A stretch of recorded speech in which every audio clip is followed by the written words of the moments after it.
You know, a common form of Zionist propaganda I've seen quite a few times is they'll mention a bunch of Israeli politicians born in a certain area in occupied Palestine, and then they'll mention certain guys from the Palestinian side who are either born abroad or live abroad, and they'll say, look, they're not even there, so what right do they have to this land? So I wanted to look a bit deeper into it, and I found out some interesting facts that actually surprised me, and I'm sure they'll surprise you too.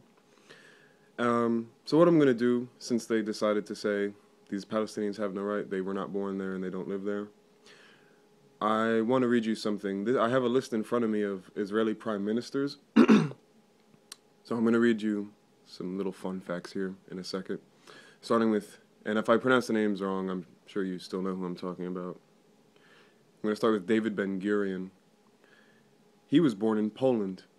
He was allegedly an atheist, and his real name, before he changed it, he was really named David Grun.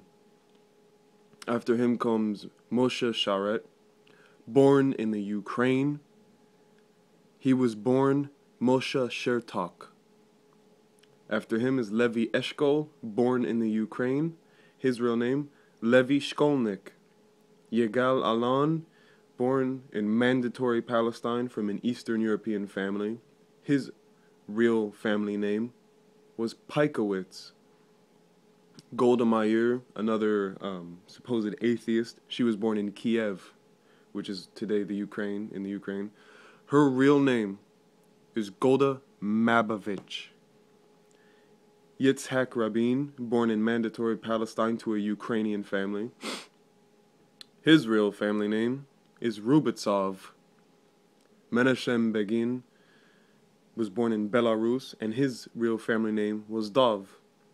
Yitzhak Shamir, born in Belarus, was actually born Ishak Jazirniki. Shimon Peres was born in Poland. His real name is Simon Persky. Benjamin Netanyahu, born in Tel Aviv in occupied Palestine after the Nakba, born to a Polish family, and his real family name was Milakowski. Ariel Sharon, born in Mandatory Palestine to a Belarusian family, his real family name was Shinerman. And lastly, Ehud Olmert was born in Mandatory Palestine to a Russian family.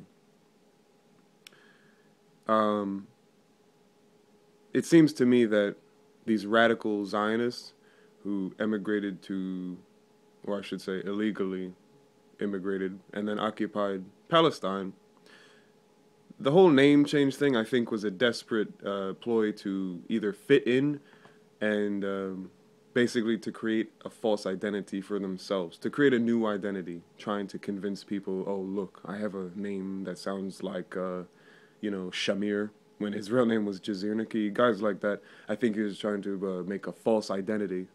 And it's pretty obvious. But, I want to take it a step further now.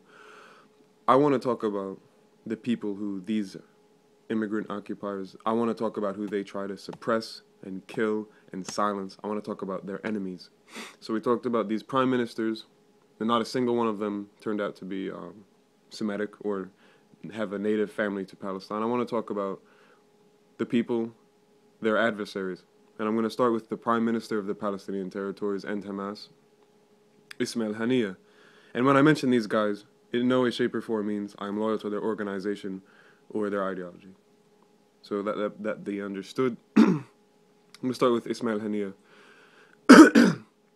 Born in a Gaza refugee camp, his family was from a little village called Al-Majdal, which at the time, before the Nakba, had a population of over 11,000 Arabs. That's in the area what is now known as Ashkelon. Next is the leader of the Hamas political bureau, Khalid Mashal. He was born in Selwad to a native Palestinian family. The current leader of the Palestinian Islamic Jihad, Ramadan Shalah, was born in Gaza City to a native Palestinian family. I'm sure everybody knows this. Former leader of the PLO, Yasser Arafat. He was born in Cairo And that's one of the points I talked about. They used in the propaganda. Say, oh, he was born in Cairo, but his family is native to Al-Quds and Gaza. So he was born to a native Palestinian family.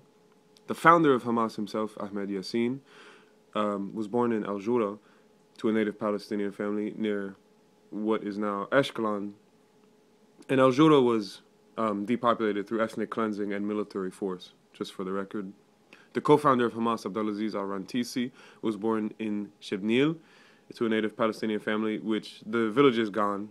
It was also cleansed, funny enough, by immigrants who were mostly of German descent. So these native Palestinians were kicked out of their home by Germans.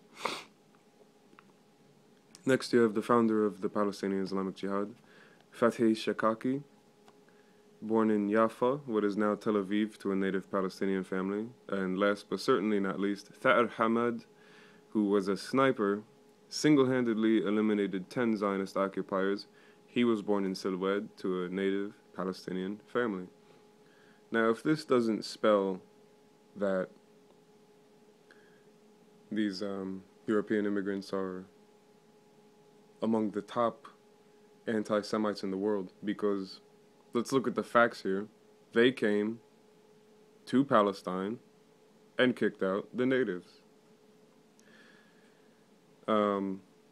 That's prime time anti-Semitism, whether you like it or not.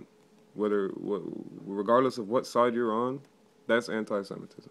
And I think this shows, it pretty much dismantles completely all the propaganda that talks about, oh, you know, they were born there, but this Israeli prime minister was born here, blah. You know, it really sets a tone. And I think it shows there is no greater anti-Semitism than Zionism itself.